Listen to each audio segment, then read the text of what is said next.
बिस्मिल्लाहिर्रहमानिर्रहीम, अस्सलाम वालेकुम। इमरान खान साहब को कई लोग छोड़कर गए और उन्होंने जाकर ज़्यादातर ने मुस्लिम लीग नून से हाथ मिलाया और उसी वजह से आप देखते हैं कि हुकूमत भी इमरान खान साहब की छीनी गई। और कुछ लोग ज़ाहिर है कि पीपल्स पार्टी के साथ भी होंगे, लेकिन ज़्यादातर ने नून लीग का रुख किया और इनसे बहुत से वादे किए गए, टिकट के भी हुए। 3 तरह की चीज़ें सामने आई, मुख्तलिफ लोगों के लिए मुख्तलिफ थे, लेकिन एक तो ये कि तहरीक इंसाफ की तरफ से इल्ज़ाम लगाया गया सिंध हाउस में जिस तरह से हुआ, करोड़ों रुपया दिया गया, कहीं कहा गया जी 20 करोड़ रुपए तक रेट लगा है। एक तो ये बात थी। दूसरा, डॉन न्यूज़ का हवाला मैं दे रहा हूँ कि वहाँ पर ये चीज़ सामने आई थी और मैंने कुछ वीडियोज़ में उसका हवाला दिया था कि 3 तरह के वादे हुए। एक ये कि जनाब आपको हम पैसे दे रहे हैं, दूसरा टिकट का था, और तीसरा ये था कि आपकी कैंपेन पर, यानी जब इलेक्शंस होंगे, अगर आप डी सीट होते हैं, दोबारा जब भी इलेक्शंस होंगे तो आपको टिकट भी नून लीग का मिलेगा और उसके अलावा ये होगा कि आपको कैंपेन के लिए जो इलेक्शन में खर्चा होता है करोड़ों रुपए का, वो भी दिया जाएगा। ये 3 वादे थे। अब जिस तरह मैं मुख्तलिफ लोगों की बात कर रहा हूँ, तो इनमें जो अहम तरीन लोग थे, मशहूर तरीन, उनमें जहांगीर तरीन और अब्दुल अलीम खान साहब। अब ये इमरान खान साहब के पुराने साथी, बड़े ताकतवर लोग समझे जाते थे और इनको खुद नून लीग कहती थी एटीएम्स हैं, ये एटीएम मशीनें हैं इमरान खान की, और ये बड़ा पैसा लगाते हैं इमरान खान पर।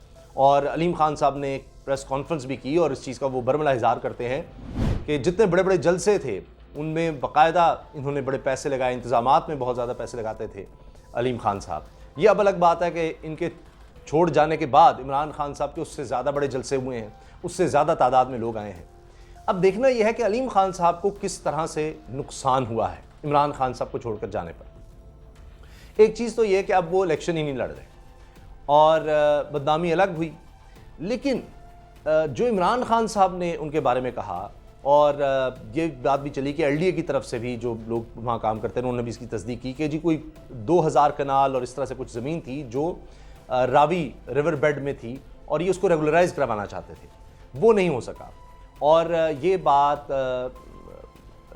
शहबाज गिल साहब ने भी ये कही और दीगर से भी, फिर इमरान खान साहब ने भी इसका तस्करा किया एक इंटरव्यू में, पॉडकास्ट जो पाकिस्तान में यानी पहली एक बड़ी सियासी शख्सियत इमरान खान थे जिन्होंने पॉडकास्ट पे इस तरह से इंटरव्यू दिया, तो उसमें भी उन्होंने जहांगीर तरीन के हवाले से भी बात की कि इनके फिर नज़रियात कुछ और थे। ये एहतसाब के लिए या इंसाफ के लिए तो नहीं आए थे, ये तो अपने मफादात के लिए आए थे। फिर उस पर अलीम खान साहब बहुत ज़्यादा गुस्से हुए, उन्होंने भी एक प्रेस कॉन्फ्रेंस कर डाली और कहा कि जनाब अच्छा ये बात है तो फिर मेरे से मुनाजरा कर ले इमरान खान, मैं बताता हूँ ये तो फ़राग होगी और वज़ीर आला, साबिक़ वज़ीर आला उस्मान बुज़दार क्या कुछ करते रहे और ये होता रहा।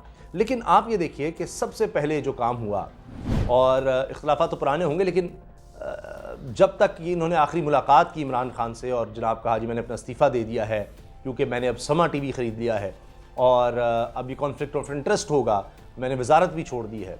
तो जब समा टीवी इन्होंने लिया, उस वक्त समा को अगर आप देखें तो बड़ा वाज़ेह रुझान नज़र आता था कि उस वक्त इमरान खान साहब का अगर आप देखें तो होता ये था कि काफ़ी एक तरह से तहरीक इंसाफ के हवाले से बड़ी कवरेज होनी, बहुत सी बातें होनी, दीगर चीज़ें नज़र आती थी। तो अब नून लीग, पीपल्स पार्टी के हवाले से आपको और तरह नज़र आएगा। लेकिन जो ही अलीम खान साहब ने लिया तो चीज़ें बदलना शुरू हो गई और बड़ी तेज़ी से बदली। कई हाईअप्स को इस्तीफ़ा देना पड़ा, छोड़ के चले गए, डायरेक्टर न्यूज़, दीगर लोग समा के। और उस वक्त समा बहुत पॉपुलर था जब यानी अलीम खान साहब ने इसको अरबों रुपए में ख़रीदा समा टीवी को। लेकिन उसके बाद अब करते करते ये हालात हो गए हैं कि एक तो तहरीक इंसाफ की तरफ से बायकॉट किया गया है समा टीवी का, और उसके बाद तो बहुत ही ज़्यादा आप उसको कह लें, रेटिंग का तो एक अलग ही फिनोमेना होता है, वो तो कई मीटर्स वगैरह होते हैं। सोशल मीडिया पर ही आप देखते हैं कि कितना समा टीवी पहले की निस्बत नीचे आ गया है। तो उस लिहाज से भी अगर आप देखें तो लग रहा है कि अलीम खान साहब ने जब से समा लिया तो समा टीवी पर बड़े ज़बरदस्त जर्नलिस्ट, बड़े सीनियर जर्नलिस्ट अभी वहाँ पर हैं, लेकिन ओवरऑल अगर हम देखें तो उसको बहुत नुकसान हुआ है कारोबारी लिहाज से अगर देखा जाए। और अब सबकी नज़र अलीम खान साहब पर होंगी कि जी वो जो ज़मीन जिसका कहा जा रहा है क्या वो रेगुलराइज होती है अब नून लीग का साथ देने पर, वो भी अब बड़ा मुश्किल होगा, क्योंकि अगर होता है तो फिर इल्ज़ाम लगेगा जनाब इसलिए आए थे, ये सारा कुछ इस तरह से हुआ है। तो लिहाजा अलीम खान साहब बड़ी अब मुश्किल में आ गए हैं। फिर वो जिस तरह से पहले कहा गया कि वो जहांगीर तरीन साहब के ग्रुप में गए, पहले दिन जो खबर सामने आई वहाँ गए, और फिर हुआ एक जहांगीर तरीन ग्रुप ने डिसोन कर दिया कि नहीं हमारा ये वज़ीर आला का कैंडिडेट हो ही नहीं सकता, वहाँ से उनको मसला हुआ, फिर एक इंडिविजुअल कैपेसिटी में आ गए, पहले कहा गया उनके साथ बहुत से MPs हैं, वो बात भी उस तरह से नज़र नहीं आई। अब उनके आने की वजह से नून लीग के अपने जो लोग थे, जो अब्दुल अलीम खान के खिलाफ लड़ते रहे, वो अलग नाराज़ हो गए हैं। तो ये मसाइल इतने ज़्यादा पैदा हो गए हैं कि मैं आपको लेटेस्ट खबर ये दे रहा हूँ कि अब नून लीग का शेर का निशान, शेर का टिकट, नून लीग का टिकट जो है, ये भी अब एक बड़ी ख़तरनाक बात बन चुका है। कई लोग तो इनकार कर रहे हैं इसको लेने से, जो ये मुनहरिफ अराकीन, ये जो लोटे होकर आए, इनमें से कई लोग कह रहे हैं इससे बेहतर है हम आज़ाद इलेक्शन लड़ लें, क्योंकि ये अब जिस तरह से महंगाई हुई है, जो तबाही हो रही है, ये तो सिर्फ और सिर्फ बदनामी का सौदा है, इतनी बड़ी गलती हो गई। तो अलीम खान साहब जिस सोच के साथ आए थे वो बात नहीं बन रही। मुझे याद आ रहा है कि मिफ्ता इस्माइल साहब, अब ज़ाहिर है कि वो इतने बदनाम हो गए हैं, लोग तो जितनी महंगाई हो रही है सारा इल्ज़ाम उन पर जा रहा है कि अब तो मैंने आपको बताया सोशल मीडिया पर कैंपेन चल गई उनके कारोबार के हवाले से। तो ये सवाल भी हुआ, समा टीवी के ही रिपोर्टर ने किया और उस पर पूरी कवरेज हुई, एक ट्रांसमिशन टाइप उस दौर में।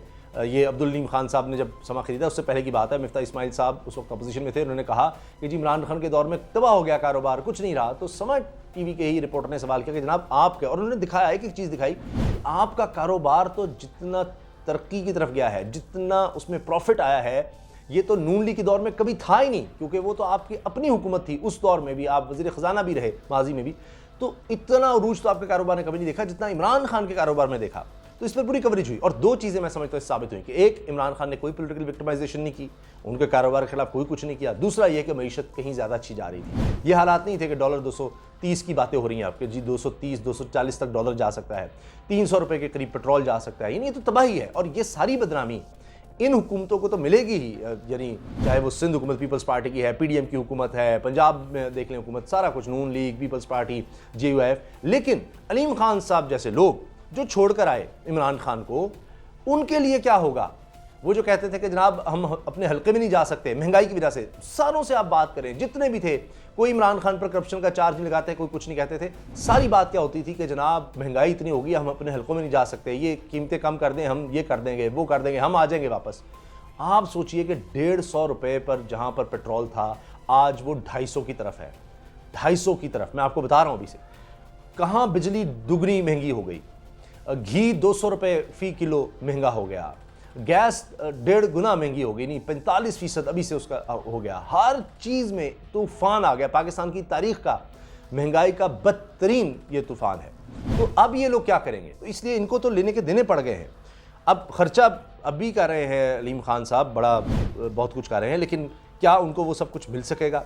ये एक बहुत बड़ा सवाल है। तो इमरान खान साहब का बाइकआउट करना, क्योंकि देखिए जब इमरान खान साहब को हुकूमत से निकाला गया तो उसके बाद आप देखें ब्लैकआउट नज़र आता है मीडिया चैनल्स पर, मेन मीडिया चैनल्स पर आप देख लें, उनको इश्तिहारात की भरमार भी नजर आती है, लेकिन इनकी रेटिंग इतनी नीचे गिरी, सोशल मीडिया पर लोगों ने देखना छोड़ दिया कि फिर इनको मजबूरन इमरान खान साहब के जलसों को कवरेज देनी पड़ी।